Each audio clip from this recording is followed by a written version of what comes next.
you will get that lower body fat under control reasonably fast, and to the point where you might actually have to stop doing the standing desk thing to get rid of fat in other places.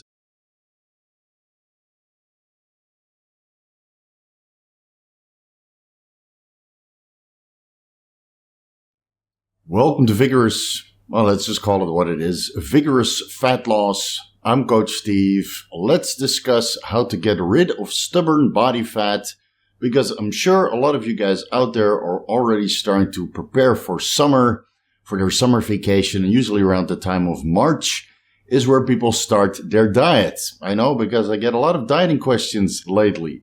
So let's go over how to get rid of stubborn body fat areas by using pharmacology, supplementation, certain diet practices. It all will be discussed in this video, starting with stubborn body fat on the face, because that's the only part you can see right now. All the other stubborn body fat that I'm dealing with personally, and that is slowly being resolved, you can't see, and you won't be able to see it until it's resolved. So let's go over the face first. And it's actually quite simple how to get rid of fat in your face. It's just simply by going hungry.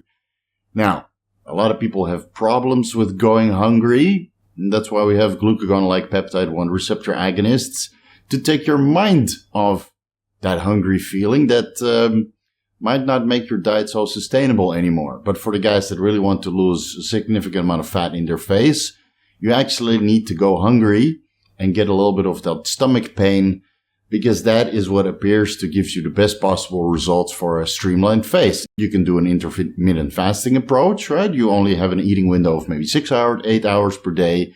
You start eating at 12 to 8 o'clock, maybe at 2 to 8 o'clock.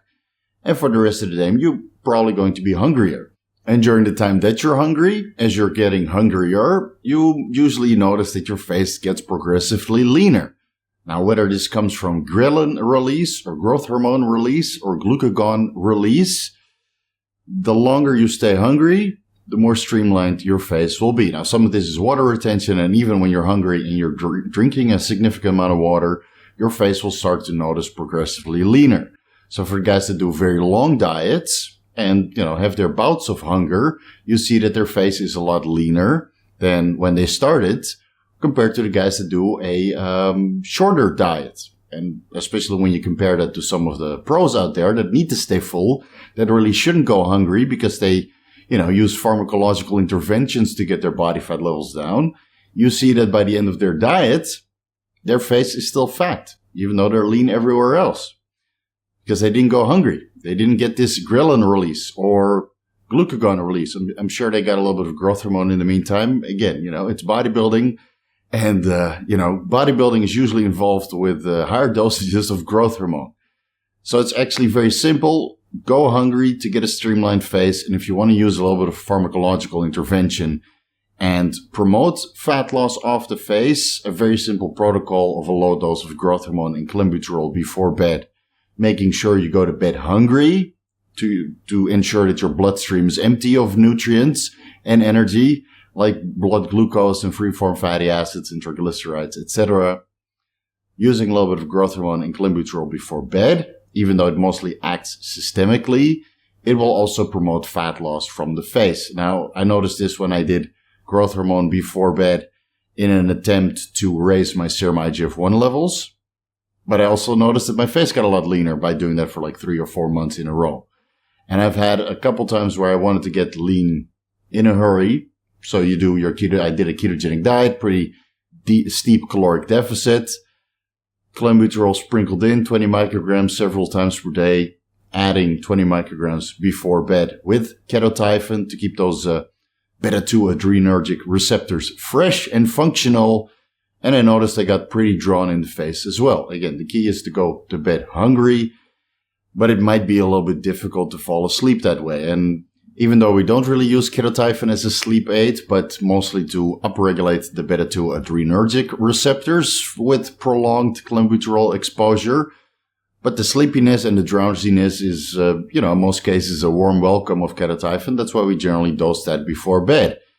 And yes, 1 milligrams of ketotifen is more than enough to keep you asleep while you're taking 20 micrograms of clenbuterol. Again, you get a little bit of overlap from the growth hormone, which helps you to fall asleep as well. Now, for the guys to get a very drawn face, maybe disproportionate to their body, so they get a very drawn face, very lean, a lot of wrinkles, borderline death skull face appearance, a little bit of peanut butter before bed. And I'm not even going to begin to explain it because you'll hear a lot of bro science. Just take it from my personal experience. I use this strategy with a lot of women who tend to get a drawn face with prolonged dieting, and especially when they do several diets for contests. Women with a drawn face, it's not very cosmetically pleasing. So I would say, 15, 20 grams, maybe even 30 grams of peanut butter before bed helps to prevent you getting a drawn face with prolonged dieting. I've used this myself. But again, for the guys, we like that drawn face, that death face at the end of a contest prep. But for the women, it's always a little bit more cosmetically pleasing to have a full and round face. So you might want to go hungry and use growth hormone and clenbuterol before bed up until a certain point.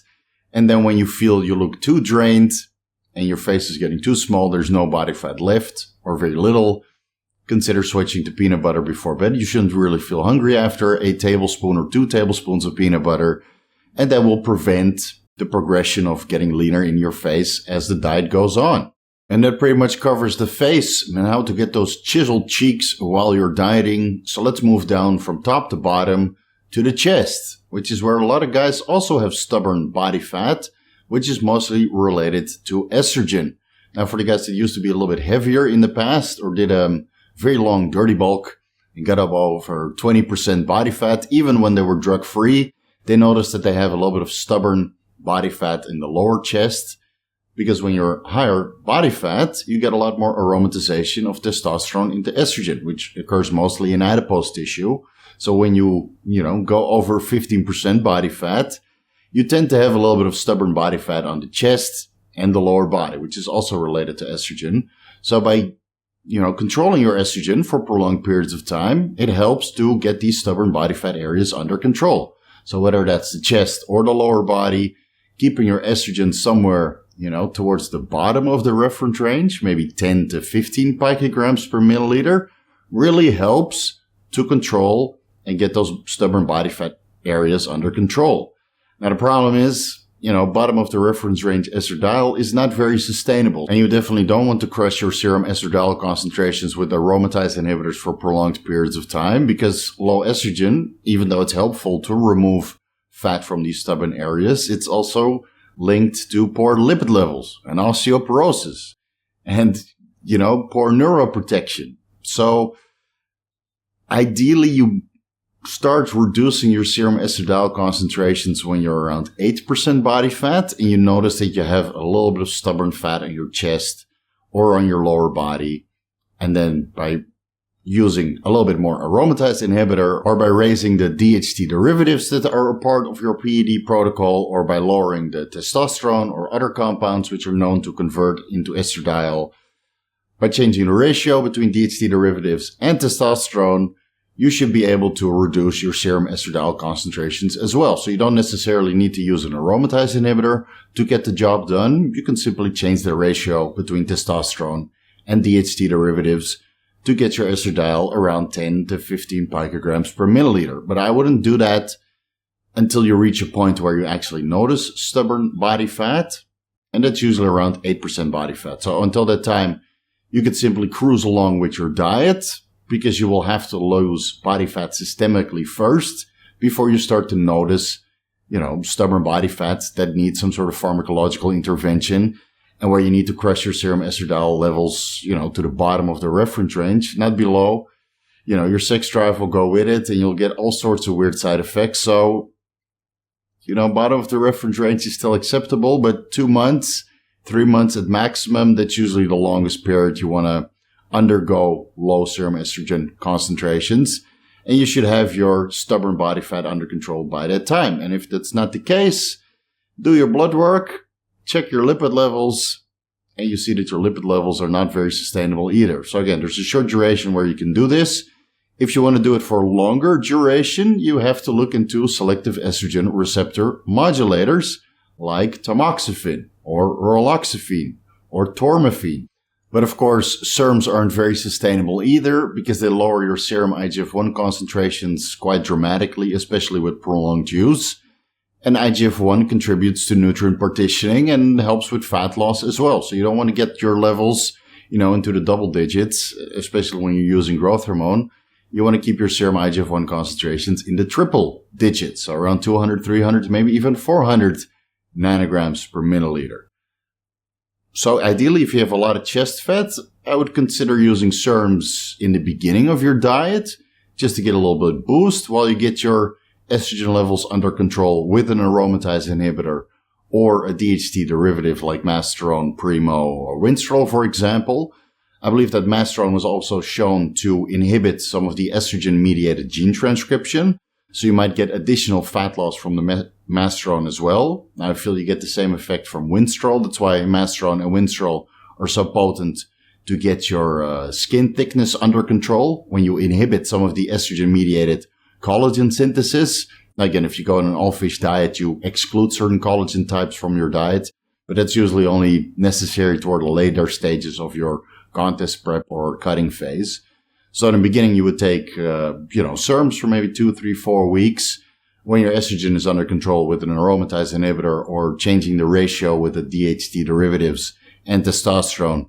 You cruise along, let's say around 20 to 25 picograms per milliliter on your estrogen concentration. And then by the time you reach 8% body fat, you might have to increase the ratio between DHT and testosterone or add an aromatase inhibitor or up the dose to get your serum estradiol concentrations down to 10 to 15 picograms per milliliter. Again, not lower, guys. More is not, or lower is not better, because your libido and all the other beneficial effects of estradiol will go along with it. And then let's say you still notice stubborn body fat levels when you're 6% body fat or 5% or 4% body fat. Then you really need to up the ante and crush your serum estrogen concentrations and use a serum towards the end to block what little estrogen is left. Again, it's a very potent stack and you will feel absolutely horrible, but sometimes it's required to get rid of this stubborn body fat on your chest and lower body. Again, by that time, at the end of this protocol, you should have, striations top to bottom, left and right in places most people would find not very appealing.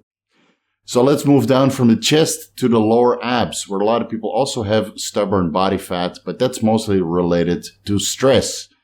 Now, I'm sure a lot of guys that work office notice that the guys that are very stressed or can't manage their stress very well, they have a little bit of a pouch on their lower abs, which is not very appealing.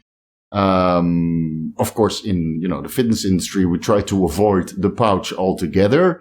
Sometimes the pouch comes from overeating during the off season, where you really force feed, and then it's not really body fat, but it's just stretched skin. Now, for stretched skin, whether that comes from overeating during the off season and your chest or your abs stick out further than your chest, not because you're fat, but because you're eating so much, 5,000, 6,000, maybe even 8,000 calories. Again, it's not unheard of. You stretch this lower part of your abs, and now will never get tight, when you do get lean. And we could see that again on some of the pros. They're absolutely nasty peeled and shredded, and they have a little bit of loose skin on their lower abs. And that comes from overeating and, bulking really, really hard during the off season. There's something to say for glucocorticoid creams, which is usually effective for the guys that used to be obese in the past and have a little bit of loose skin after they do their weight loss journey. So corticosteroid creams might be beneficial in that case to really retract the skin a little bit. And you might have to use a waist trainer for a pretty long time to promote retraction of the skin while you're, using a little bit of catabolic agents in that area. Again, since it's related to stress, using corticosteroid creams is not going to be beneficial in every scenario, but it does help for the guys that, have a little bit of fat in that area related to stress due to their environment. Besides reducing stress, changing jobs, changing partners, getting into a little bit better financial situation. All of that aside, certain steroids, which are able to block the glucocorticoid receptors, like Anavar, Trenbolone, Halotestin, might be able to promote fat loss in that specific area as well. Now, there's a couple other ways to get your stress and cortisol levels under control. One of them being ashwagandha root extract. Usually 1 serving before bed is enough to have, favorable cortisol levels upon waking when you tend to do your fasted cardio. And you might need another serving upon waking to really suppress your cortisol levels during the day as well. Again, it depends on your stress levels from your job or your partner or your financial situation, how much ashwagandha root extract you're going to need, and whether you use compounds that are able to block the glucocorticoid receptors themselves. Phosphatidylserine has some practical applications in certain scenarios where cortisol is elevated. Usually I found that phosphatidylserine helps toward the ends of a diet when cardio is, pretty substantial. So let's say you're doing an hour of cardio per day or 2 hours of cardio per day. In those cases, phosphatidylserine might be beneficial, but it certainly doesn't work in all cases. I feel that ashwagandha root extract is a lot more beneficial than phosphatidylserine. But again, it might be required towards the end of a cutting phase or contest prep when, caloric intake is substantially low and cardio performance is substantially high.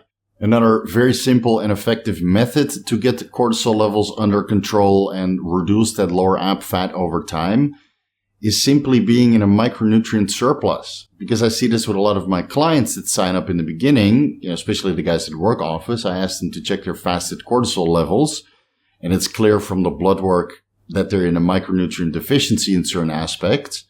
And simply by putting them in a micronutrient surplus with certain supplements or certain diet practices, certain foods which contain significant amount of micronutrients, you see that fasted cortisol level slowly comes down to the middle or even the bottom of the reference range.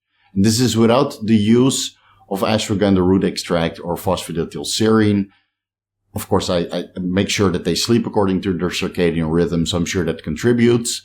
But a micronutrient surplus, especially over long periods of time, I see on blood work that it lowers cortisol levels as well. So you have to be a little bit more diligent with your food.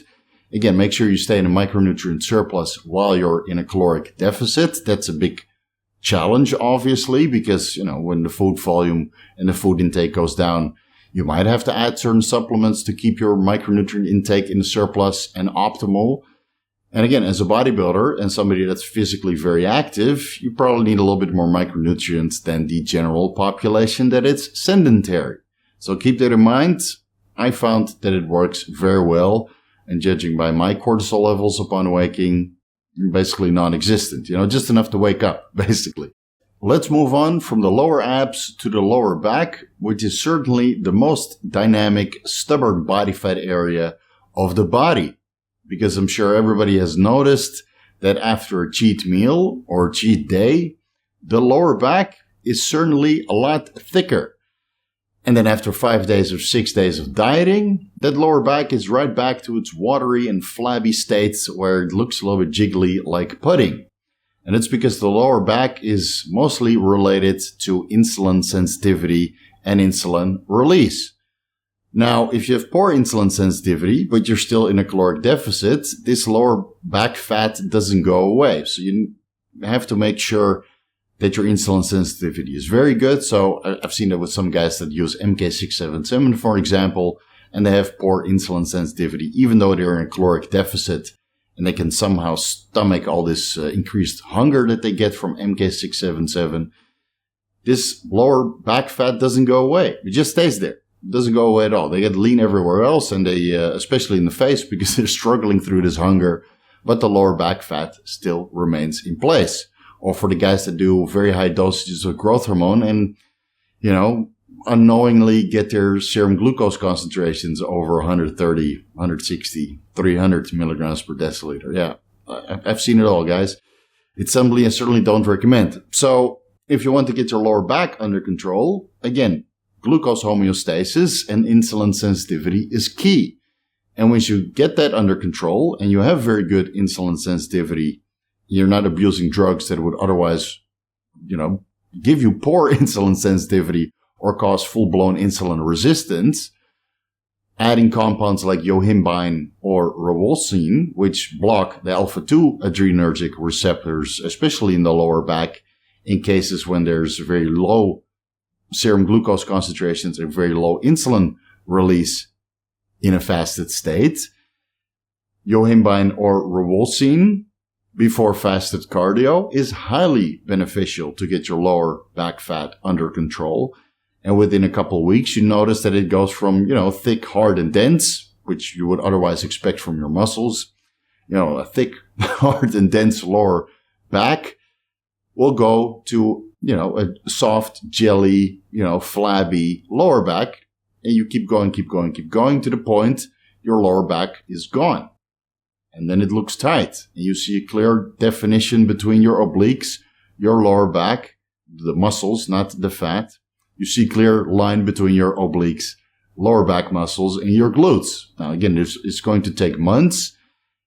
And by continuing to take yohimbine or ribulsine, you will still get a little bit of water retention in that area. So usually around 2 weeks before a photo shoot or the contest, we cut that out to make sure your skin retracts and you get a nice dimple between your obliques, lower back, and your glutes. Again, it's a progression of months, but insulin sensitivity, and whether you stimulate that with IGF-1 or berberine or metformin or apple cider vinegar or, a ketogenic diet or chromium picolinate, which also helps with insulin sensitivity. There's many different methods to improve insulin sensitivity, but if you really want to lower the fat on your lower back and remove it completely, supplements like yohimbine and ribulsine are very, very beneficial. Just make sure you take them in a fasted state and do a little bit of exercise performance afterwards. So fasted cardio is highly beneficial to get your lower back fat under control.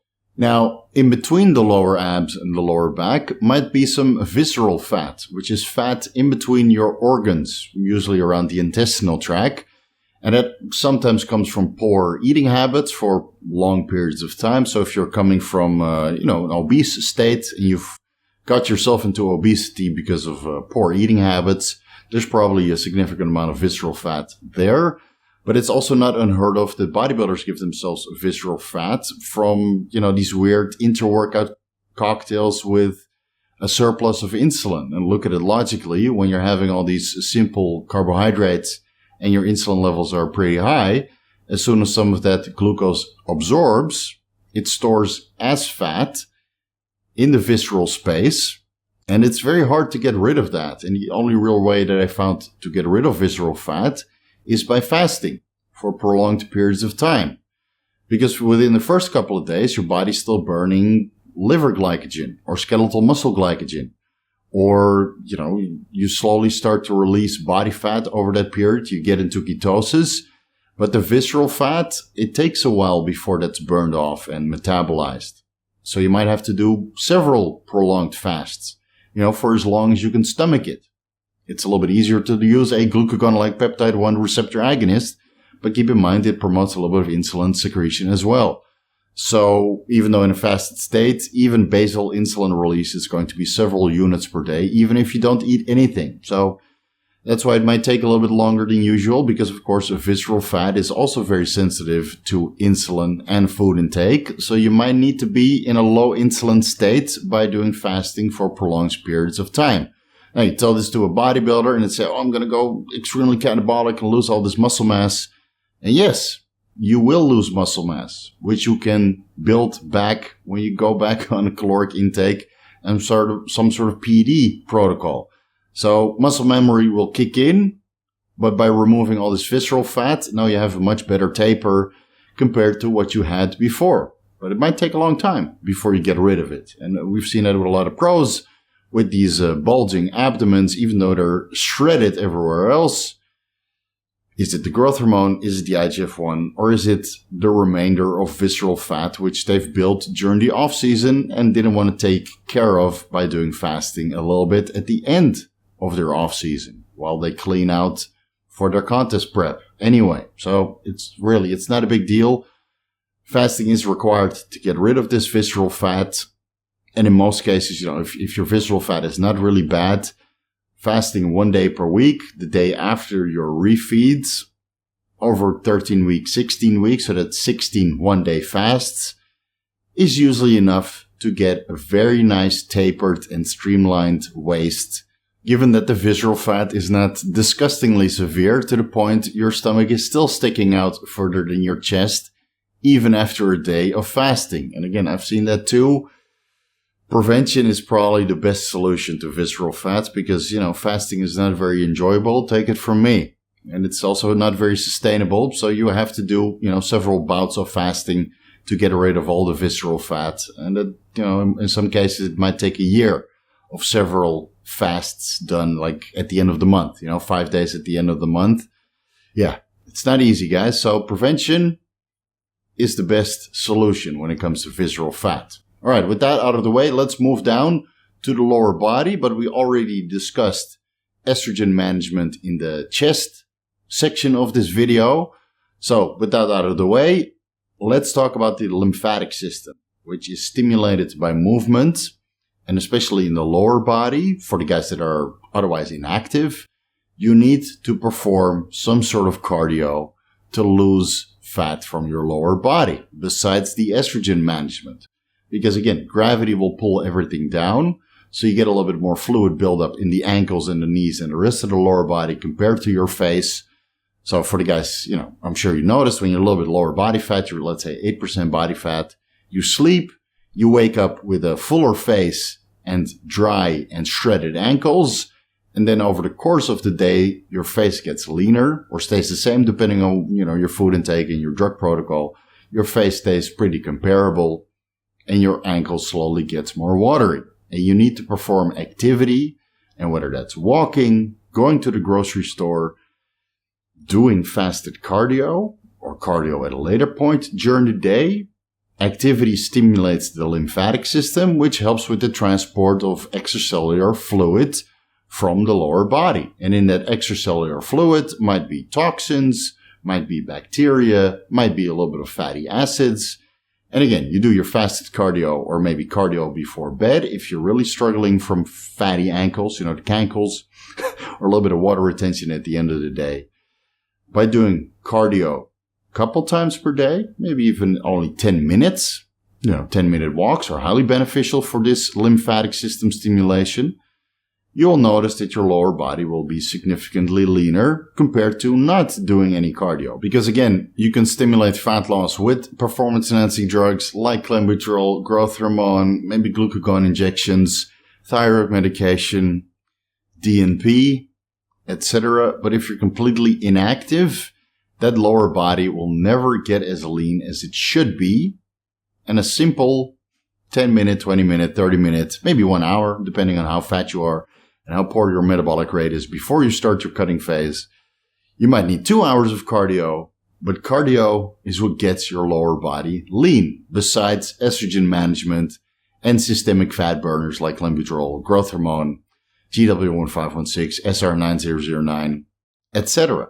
Right? You still need to do some sort of cardio to get your lower body lean as it should be, as lean as you want it to be, because nothing is worse than having a shredded upper body and no separated legs, no veins in your legs whatsoever.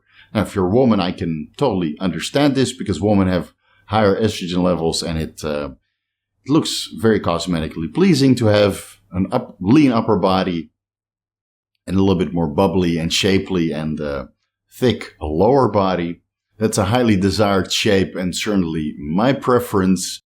But for the guys that need to be nasty, shredded, peeled everywhere, you're probably going to need to do some cardio. And fasted cardio is pretty much a given to stimulate your lymphatic system. Maybe having a standing desk or not sitting on your butt all day so you stay active and you stimulate the lymphatic system by removing some of the extracellular fluids from your lower body. Maybe you have to do cardio before bed to ensure the remainder of the extracellular fluid is removed by stimulating the lymphatic system before you go to bed. And then if you want to have extra drainage from the lower body, why don't you sleep with your legs on pillows? And then you simply let gravity do the rest. I've been using this strategy with a lot of my clients that need to lose fat off their lower body. You get a big, thick pillow and you put your legs on it, and it will simply drain over 3 or 4 months that you're doing this contest prep or cutting phase. Again, it's a very simple strategy. Also works very well the day before your contest when you're taking diuretics. And you simply let gravity pull all this fluid from your ankles and knees and your quads to your kidneys. Really, it's not rocket science, guys. You still have to perform your cardio, though. So if you don't like to perform cardio, at least get a standing desk. Just stay somewhat physically active during the day. Get one of those pedometers so you can keep track of your steps. Because, in most cases, you get a little bit lethargic and tired. And, you go from 10,000 steps per day to maybe 5,000 to maybe 1,000. Yeah, it adds up. It adds up, guys. And you will notice that your lower body will not be as lean as by simply keeping your activity going. And before we wrap this video up, I'm sure a lot of you guys are going to ask me in the comment section. So let me give you the answer preemptively. Which cardio machine is the best form of cardio to remove stubborn lower body fat? Well, I found that the Stairmaster is probably the most effective, but it's not sustainable for everybody because some guys can't tolerate the Stairmaster and will slowly shrink their quads into nothingness. So maybe they had good quads at the beginning of the contest prep, and by the end of the contest prep, the quads are disappeared. And that's not, you still have to keep your, muscle, your hard-earned muscle during the off-season into consideration. So you have to find a little bit of a balance, what works well for you. Some guys can get away with the Stairmaster, 30 minutes a day, 1 hour per day, and not get any quad atrophy. And other guys will, simply burn through their quads over the duration of a contest prep. So maybe it's a Stairmaster, maybe it's the elliptical, anything that has a little bit of ankle rotation and a significant amount of hip and knee rotation. In the hips and the knees, you have the most lymph nodes.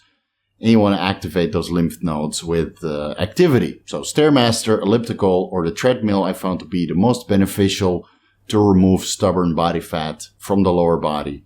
And I found that the recumbent bike, stationary bike, or simply doing the standing desk thing all day long is certainly not as beneficial to get rid of this stubborn lower body fat. But a combination of the Stairmaster and the standing desk, you will get that lower body fat under control reasonably fast, and to the point where you might actually have to stop doing the standing desk thing to get rid of fat in other places. Again, fat loss is not gradual over certain body fat areas. So once a particular area of the body is shredded and lean, you might have to discontinue certain practices to get the fat off the other stubborn body fat areas. And again, everybody's highly different. So you might need to incorporate one strategy for a certain period of time and then move on to a different strategy to get another body fat area under control. And then hopefully by the end of your cutting phase and contest prep, you're uniformly lean and you're ready for that photo shoot or the stage.